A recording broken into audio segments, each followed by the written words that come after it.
good evening, everyone. Again, I trust everyone is enjoying the dinner as well as conversation. I trust everyone is enjoying your dinner and a good conversation all round. Now we have come to the highlight of tonight's event. So apart from the distinguished fellowship, the first highlight, the second highlight is this one, which is a dialogue with our senior minister. Now I'm mindful of time, so I'm going to set the format. In the format I'll explain to you is that I will be carrying on the dialogue. I will be asking a series of questions to senior minister. And these questions are basically centered around three broad areas which I have in mind. And that is on geopolitical things. And then the second issue is on climate change. As you know, I am an environmental economist, and so I will be interested to ask questions on the environment. And the third one has to do, I think everyone will be interested, which is domestic issues. So we start out with the external environment and then move on finally with the Singapore local environment, okay? Now, after the dialogue, when I finish conversing, I will then open it to the floor for a few of you to ask questions. Again, I'm mindful of time, so please, we all keep our questions short and targeted, all right? So let's begin. Senior Minister, again, thank you very much for spending time with us and coming to this event. And I want to start off with the first question, which is, as you know, you look at the Liberation Day of Trump, mainly the tariffs, right? That was actually in April this year. And we have seen major shifts and departures from what we are used to see as past norms. So as an economist, we like to ask the question, is comparative advantage dead in view of all the trade protectionism and so on? And how does that impact international growth? Please. Well, first of all, Houston, thank you very much for inviting me and also for honoring me with a Distinguished Fellow Award. You have now given me a high reputation to live up to. I shall try my best. On Liberation Day and international trade, I don't think comparative advantage is dead. America has decided that they want to take a more narrow, bilateral, transactional view of international trade. Other countries still have a framework of the WTO, imperfect in many ways, but enabling quite extensive and quite free trade amongst them. And I think many countries want to preserve as much of that as possible. We will have to see whether that's possible, because when you have one of the biggest economies in the world taking a radically different approach and really not just withdrawing from, but expressing its disapproval of the WTO system, that will have repercussions, and we will have to see how the eventual situation shakes out. But one thing I have learned in government is that you can fail to follow an economic principle, but you cannot repeal an economic law. Whether you follow it or not, the economic law exists. That's just the way the world works. That's just the way human societies work. And if you don't follow it, well, you may have your reasons, and you want to override it and do something different.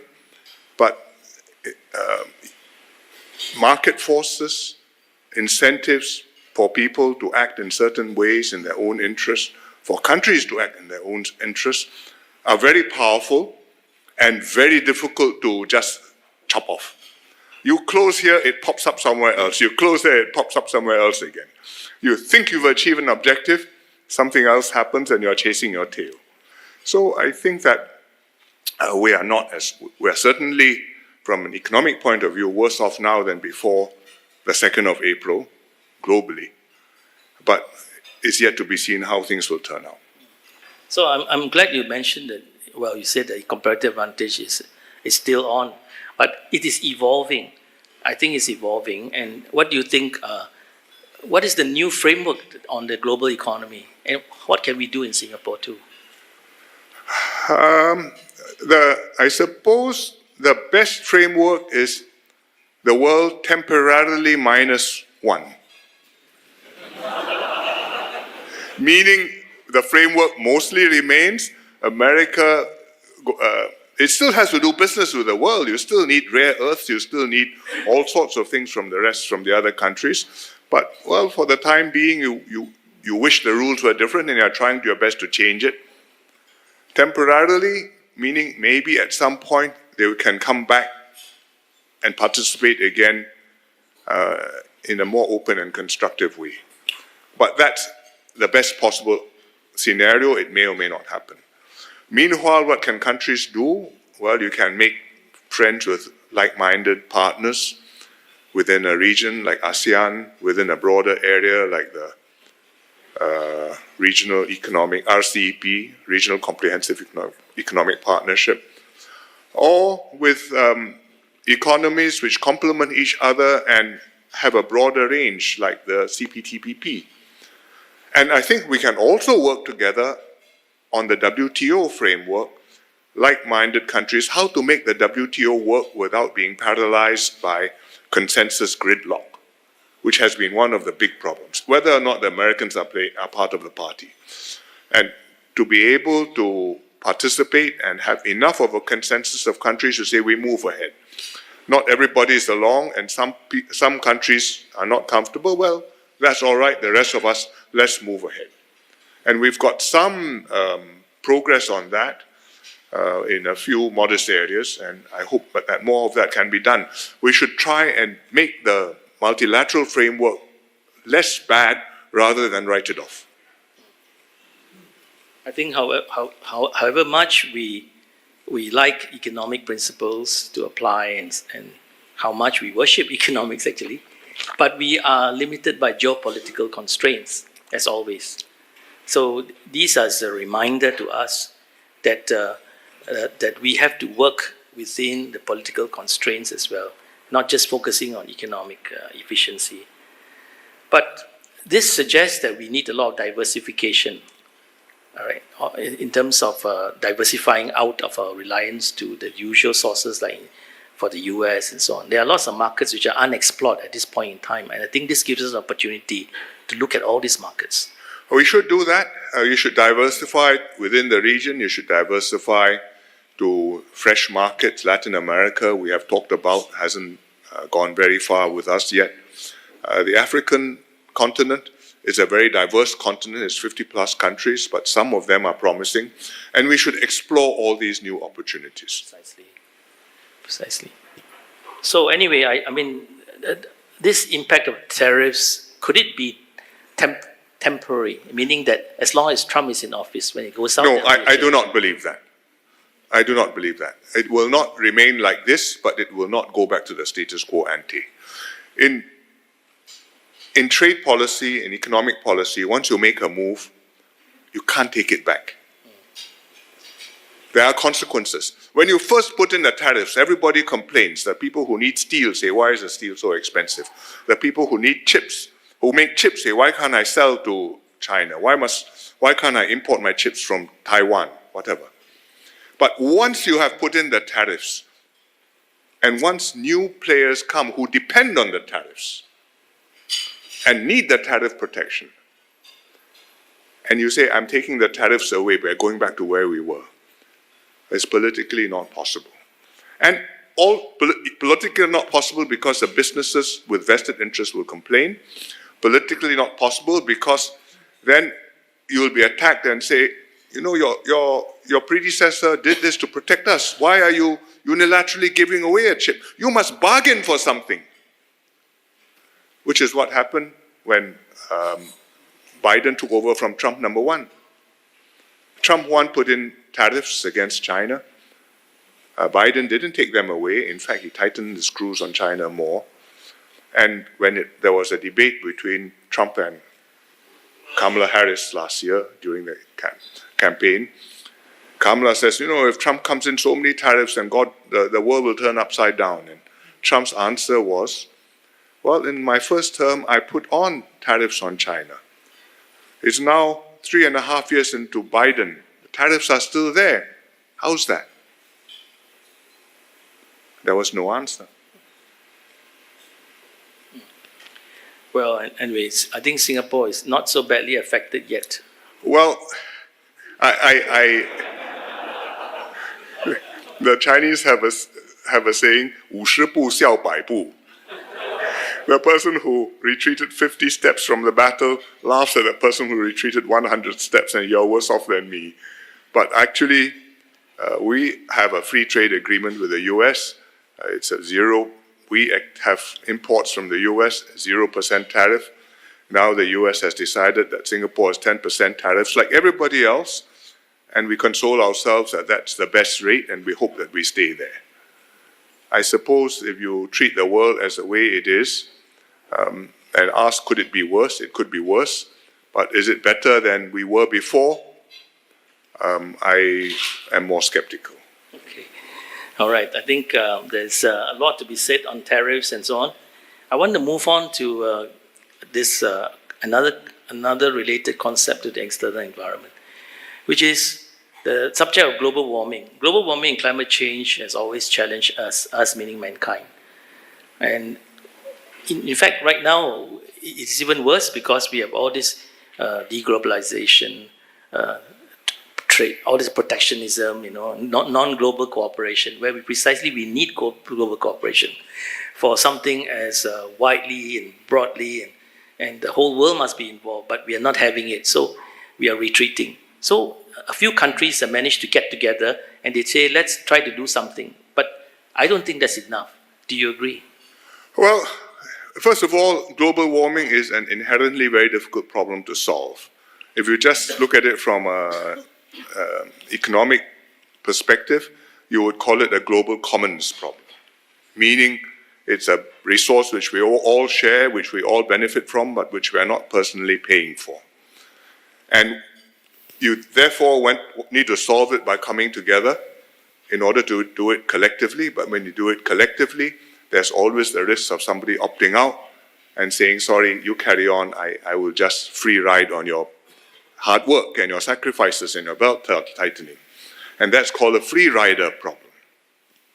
And whether or not one big country opts out from the Paris Agreement, we have the risk of a free rider problem.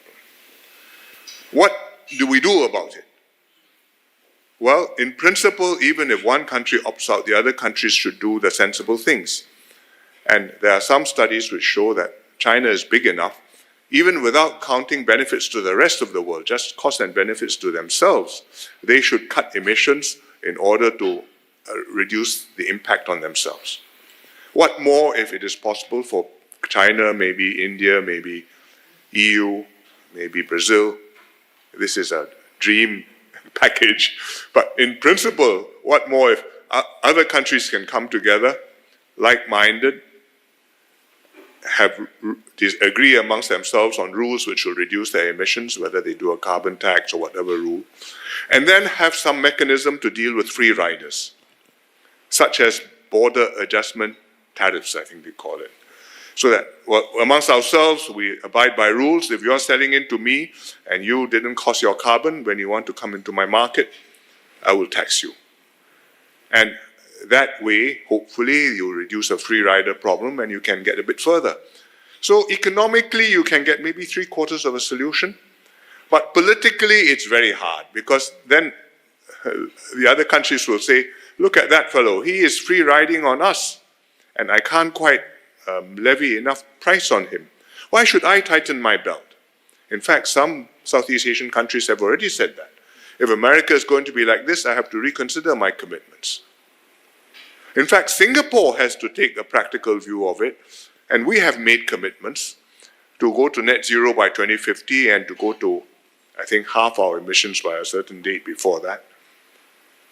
And we have had to say we are doing this on condition everybody else is playing ball. But if other people are not playing ball, then it does not make sense for us to stop breathing in order not to generate CO2. Because even if we did that in Singapore, it won't save the world. That's right. Actually, SM, you're very right. And not many people appreciate this. That Singapore actually is quite exemplary and in our contribution to the global cause. We are contributing only 0.11% of the carbon emissions. So even if we stop everything, it makes not much impact, But yet we are doing it. And we have put in the right measures, I think, with adaptation and so on. We are trying to be a good global citizen. Yes. Do our part so that we are in good standing. We are not free riding on other people. Yes. And we should try and do it in a rational way. We have put in a carbon tax. It's going up. I think it's going to about $50 by 2030. It is going to be a cost on the economy. It may cause some businesses to have to reconsider their plans if they're not able to abate their emissions. But if we are serious about wanting to peak before 2030 and to decline progressively after that, then there's really no alternative to many businesses really emitting less, or some businesses deciding, I can't emit less, well, I have to reconsider my plans altogether. There's no way out. If everybody can do it without pain, then you probably haven't done very much. That's right. The other thing, is that we have recently discovered geothermal energy source. And this time it's possibly deep enough and with the right temperature. So it might be a game changer. Well, I hope so. But our electricity consumption or electricity production is about 10 gigawatts. And if we are lucky, if we work very hard, you can get 50 megawatts out of the ground. So it's helpful, but I think we need to work harder. Okay, these are really tough issues for us. But let's move on to, I think, a topic which will, I think, probably everyone is eagerly waiting for SM at least to discuss some of these local issues, domestic issues. So we have a room full of economists. Well, most are economists, studied economics, career in economics, applying economics. No? So, SM, do you think understanding economics by government officers, officials, and also by people in general is very important for the country? Yes, of course. So we got SM to say confirmation. Economics is very important. Yes, of course. Not just because I'm here, but that is the reason I'm here. It is not the only perspective on the world, but if you don't understand that, you're going to have a lot of misunderstandings which are going to cause you a lot of problems. In the government, many of the ministries must understand the economic forces at work and consequences of what they are doing. It's not just MTI and MOF, but MSE, looking after climate and water supplies. MOM, looking after manpower. MND, looking after land planning, housing. Ministry of Health. All of the ministries actually ought to have inside them somewhere in their thinking inner core an element of economic input so that they can understand the economic forces at work, what are the incentives they have to deal with, what are the externalities of their policies, how they can use market forces and harness these incentives rather than disregarding the market forces and say you just stop doing that and think that that solves the problem. So amongst the government you need that, amongst the population you also need that, because then when the government imposes a policy or implements a policy, people can understand what it is about, and you may not like it, but at least you have some feel for the explanation and you accept that, okay, that cannot be helped. One of the things we have to explain, for example, is why is water so expensive in Singapore? And the economist's answer is because we are pricing water to its marginal production price, not the average price. You take water from the reservoir built 100 years ago is cheap. But you take one extra liter, the reservoir has run out of capacity. I must produce one extra liter. I must build a new reservoir. I may need to make new water. I may need to make desalination. It costs me $2 per cubic meter. I have to price that. The marginal, incremental unit price. And everybody should pay that, even for your first cubic meter.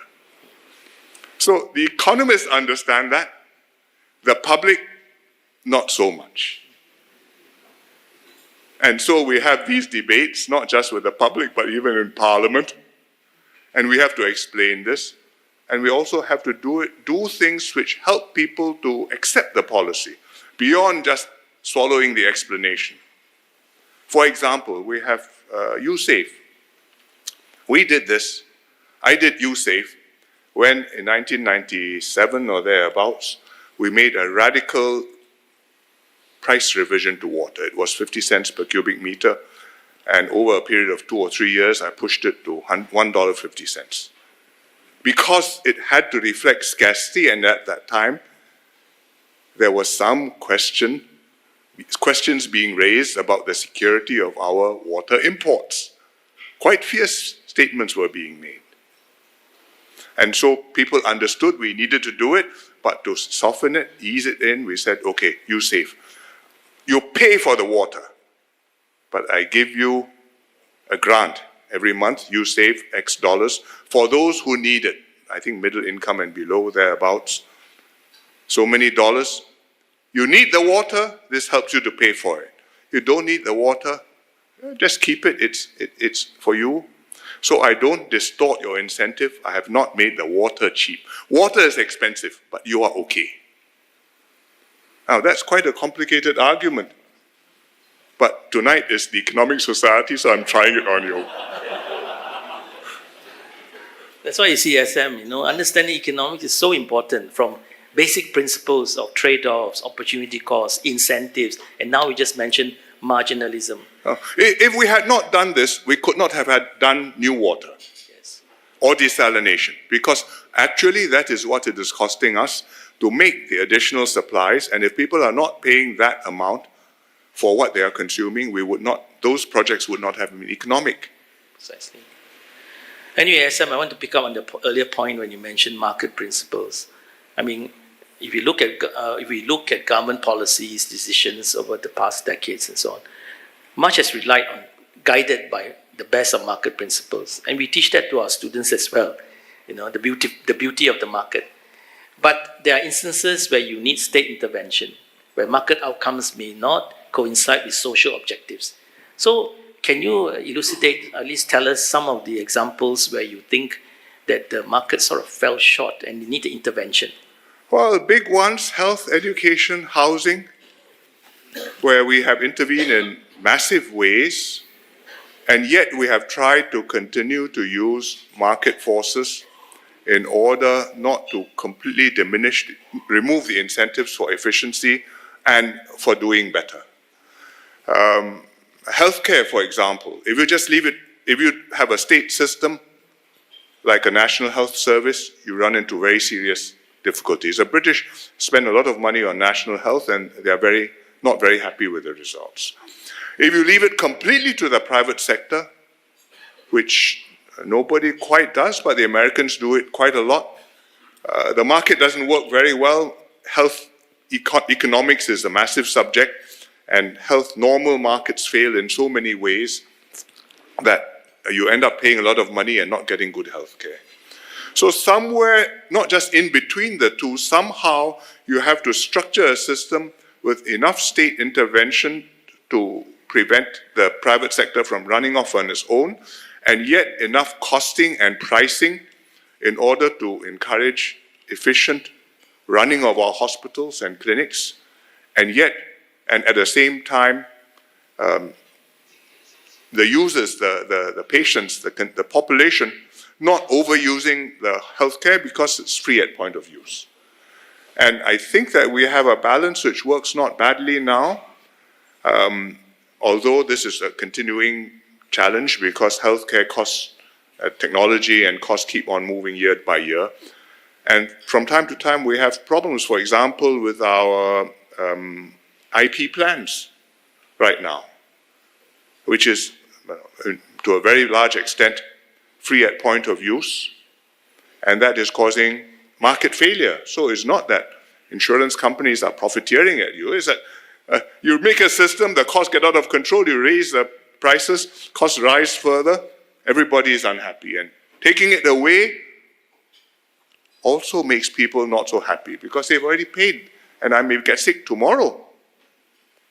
And yet you have to do something about it. But when you invite the health minister, he can tell you more. I think I said, let's pick a little bit more about something related to it on markets and so on. Let's talk about the COE. I mean, there have been a lot of calls, from what I hear, that there are deserving cases why some category of people who apply for car ownership to be treated more kindly, to have less, to pay less for the COE, such as families. So what do you think? Should we have There are many good arguments like that. That is the trouble. There are so many good arguments like that it becomes very difficult for the government to design a system which takes into account how many kids you have, how young they are, whether you've got somebody disabled in the family, whether you have an old folk, whether your job requires you to go place to place delivering supplies, meeting customers, or whether you are driving to a place at work very far away, no bus, I need a car. I think if you want to design a scheme which worries about all those things, it will fail. So let me just give you a bit of perspective and explain to you where we stand. What is it this is about? It's about allocation of a scarce resource trying to use economic principles. Okay? Allocating a scarce resource using economic principles. What is a scarce resource? In the first instance, road space, using the roads. But the COE is a proxy for the road space. So we are also rationing the COE, certain numbers, and then you have to allocate them. How do you allocate them? And the answer is, we would like to distribute them in a fair, efficient way. And that means I set a price, people come to buy it, and then those who bought it get full value. Those who didn't buy it don't feel that they missed out on a windfall. What does that mean? I must price it fair market value. Fair market value. Which is also, economists will say, the market clearing price. Okay? I put a price, people come to buy, turns out I got 100 COEs, 100 buyers, just nice. If I got 100 COEs, 101 buyers, I put up the price a little bit, 99 buyers, I bring down the price a little bit. How do I do that? Well, I need a price discovery mechanism. Now, those of you in the finance business will know what is price discovery. When companies issue shares or bonds, you go around, you make the market, you make an estimate, well, that's where the market roughly is. What is our price discovery mechanism? It is the COE tender system. And every 2 weeks you can read it, just like you read the 4D results in the newspapers every weekend. Sometimes it goes up, sometimes it goes down. When it goes up a bit more than people would like to see, you get many requests to say, how about we change the system and make it not go up so much? And one of the things which they say is, how about pay as you bid? Because right now, you just submit a bid and then everybody pays just the lowest successful bid. So maybe people are being reckless. But actually, if you look at how we are making our COE tenders work now, in fact, we are almost pay as you bid. Why do I say that? Because previously, when we started off, you name your number, you seal your envelope, you submit your envelope, it's a tender, it's closed, after the tender close, after the time closes, you open all the envelopes and you decide what the outcome is. But now, because it's online, even as people are submitting their bids, we show you what the price is at that moment, clearing price. Moment by moment until the bid closes. So if you go, I haven't done this, but if you go, I've seen the charts. Normally, it's open for 10 days or something. The price is about zero because most people haven't bid it yet until about half an hour before the tender closes. Then the real money comes in. It comes up, price rises, and everybody can see where everybody else is. And by about 5 to 10 minutes before the bids close, more or less everybody has put their bids in. So actually everybody has bid more or less according to what he wants. So actually it's pay as you bid. So in fact, what people don't understand is that we have a system, it works quite well. You would like the outcome to be cheaper, but as long as I'm going on allocating COEs a certain number, there's a certain market clearing price. For that number, there's only that market clearing price. If you want the price to be lower, then you must put out more COEs, which is what the government is now doing. We took from the future. We are putting up 5-10% more, and therefore the supply is higher, and I hope that the price will be a bit more moderated. But there's really no easy way to make something which is valuable be distributed fairly and at the same time very cheap.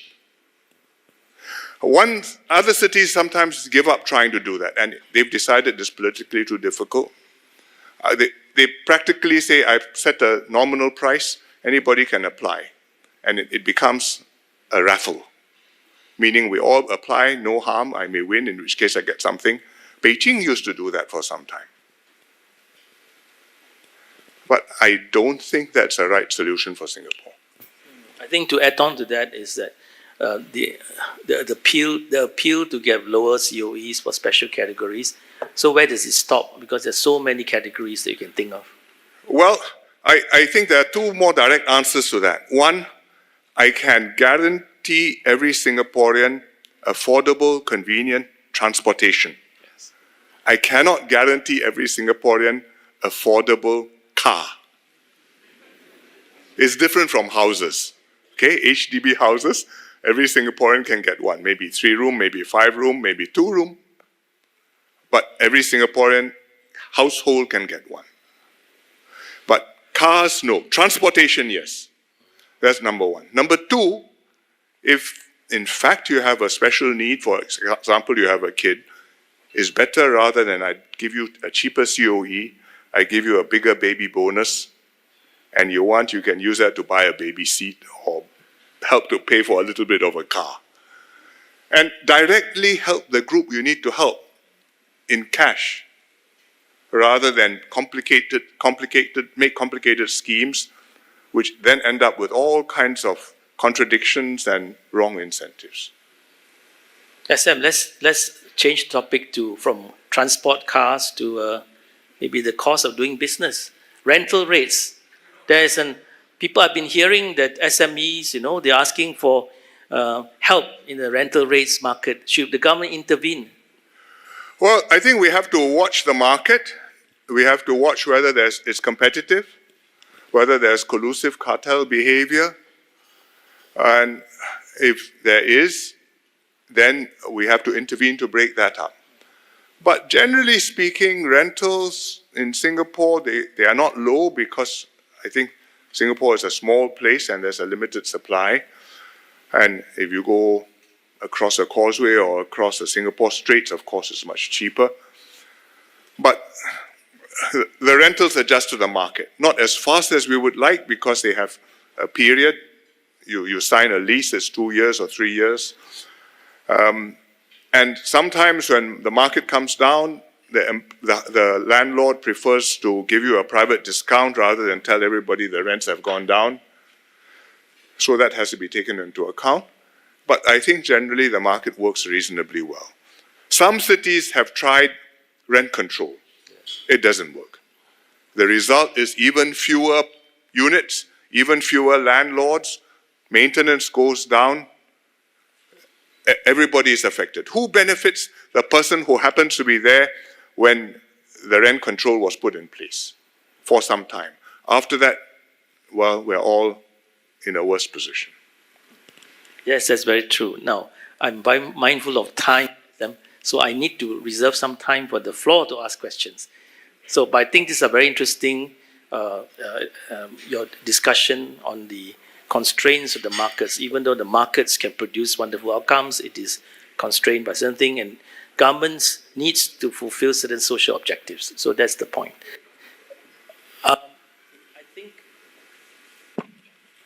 I think we just have enough time for a few questions. Otherwise, we will go on and continue on to talk about more and more things. So let me have a show of hands. I would like to maybe put 2 or 3 questions together. Please state your name, your affiliation, and keep the questions targeted. No long comments, please. So I have one question here. The lady, and then someone at the back. Okay, so can you just ask the question, then followed by the lady and the one at the back? Maybe you can take 3 questions at a go. Yes, please. Mike. Can we pass the mic to... Hi. Hello. Dr. Phua Kai Hong from Lee Kuan Yew School. Can I just ask this question? 25 years ago, you actually mentioned at the National Day speech that we will kick the can down the road, That's because of healthcare. And healthcare has a big problem now here in Singapore with the aging of the population and so on.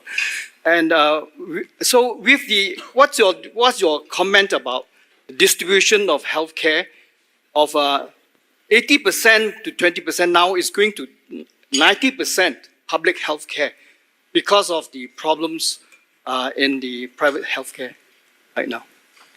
Okay, so one is on healthcare costs and so on. This gentleman, Dr. Prakash in front.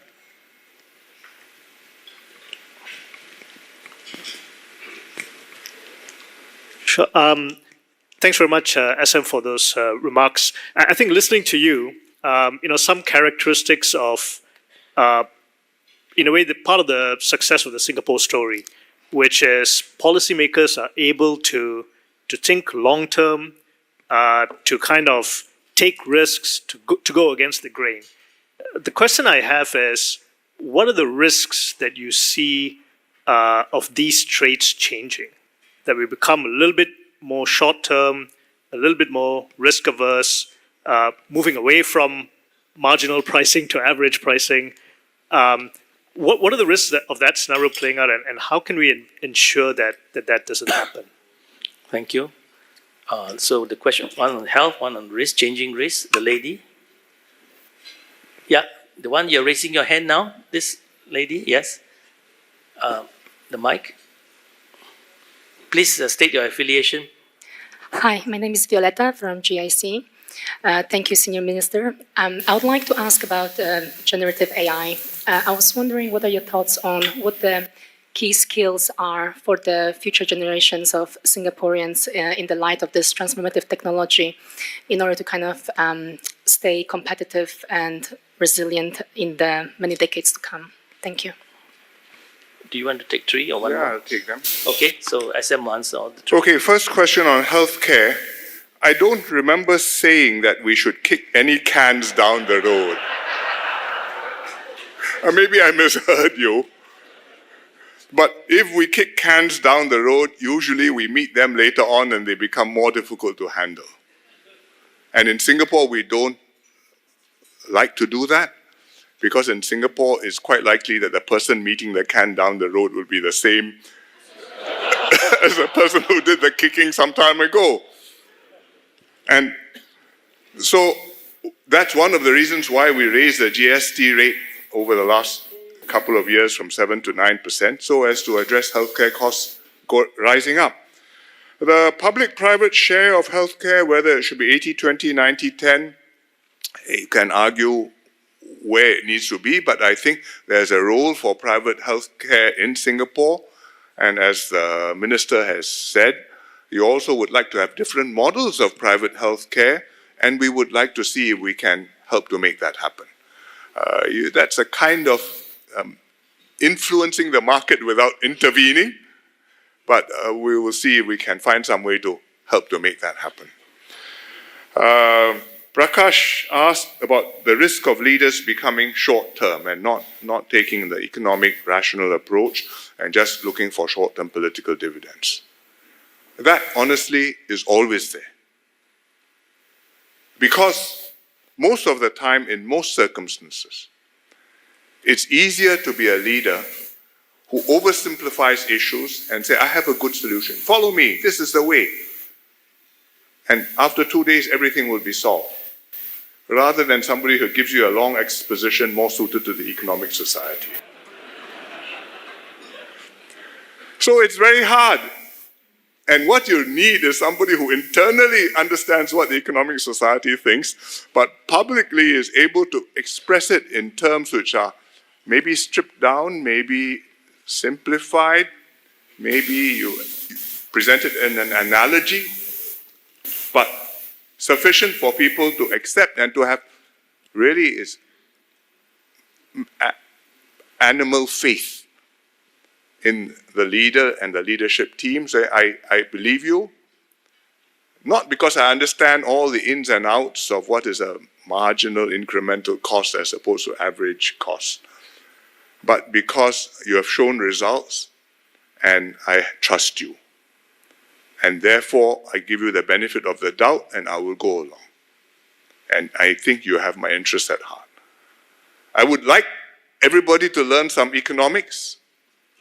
I would like everybody to also see it from the perspective of the government looking at the economic problem, which is not the same as an individual looking at the same problem. But really, to have good leadership, you need to have that trust and to be able to have that political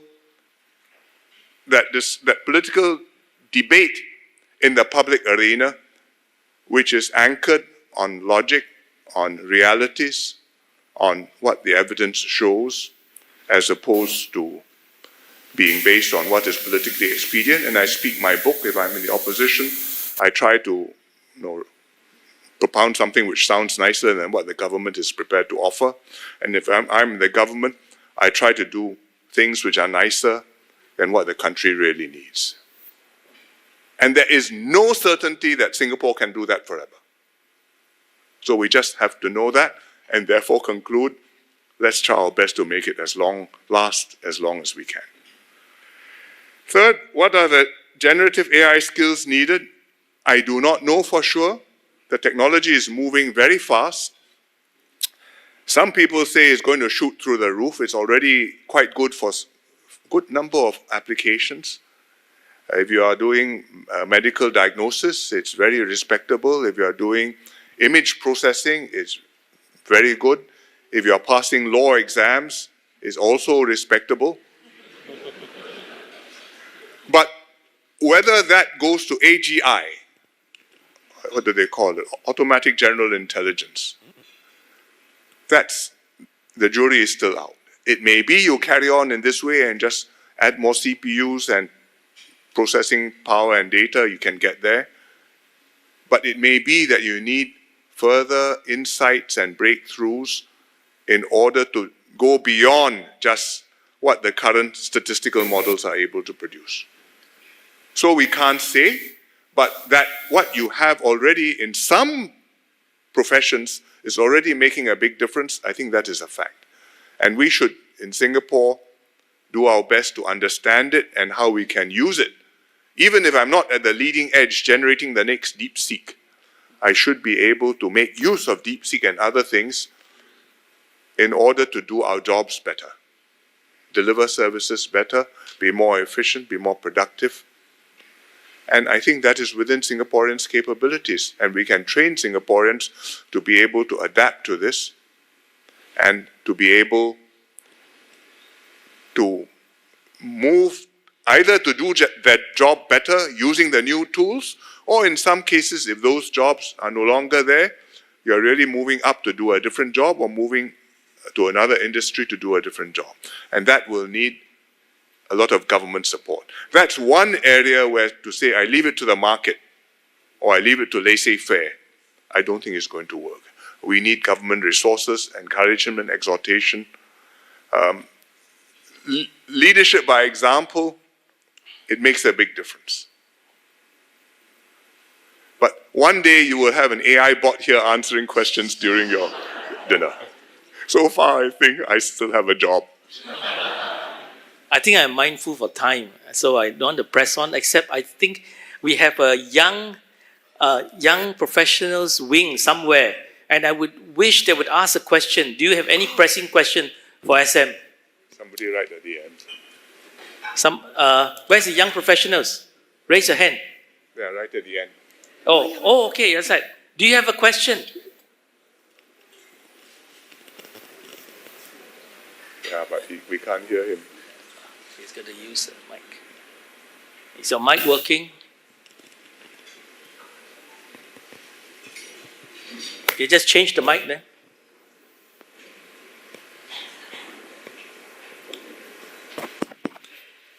SM Lee, thank you for sharing. My name is Benjamin Lau.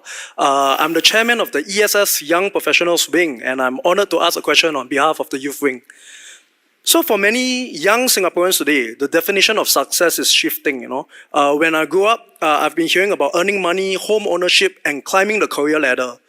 But increasingly, some of us care more about purpose, sustainability, mental health, and making a difference. And this is in addition to earning a lot of money and starting a family. So my question is, how should young Singaporeans define success in today's society? And what mindset should we adopt for the future of Singapore? Thank you. I think it's for the young Singaporeans to define what they would like success to mean. If you're born with all the advantages which your parents' generation didn't have. I mean, if you're 35 years old, 35 years ago the internet existed, but social media didn't. AI certainly had not made the breakthroughs yet. And it was a completely different world. The cadence was different. In 35 years, our standard of living has gone up in Singapore, probably, I would say, 50, 70%, or at least 50%. Your opportunities for education have gone up from maybe 30% of people going to university, now nearly half the cohort going to university. They come out, there are jobs available for them. And the world's their oyster. You have a Singapore degree from an AU, you can go anywhere in the world and find work. We are in Silicon Valley, we are all over China. You go to deepest Africa, you'll find Singaporeans there. In Rwanda, there's one young lady who's running an advanced chicken farm. Doing very well. So, what do you want to make of your life? For yourself, for your family, for your country, for your fellow human beings. There are so many things you can do. Don't lie flat. It is such a waste that your parents will be disappointed in you is neither here nor there. You ought to be, if you lie flat, after a while, I hope you're ashamed of yourself. But we did all this for you. Make use of it. And show us that actually you're better than us. Thank you.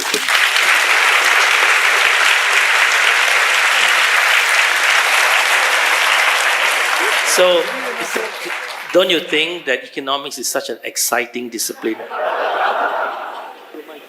Even our current Prime Minister is an economist, right? So, I mean, like the youth wing, I would say that you should live, breathe, and think everything economics.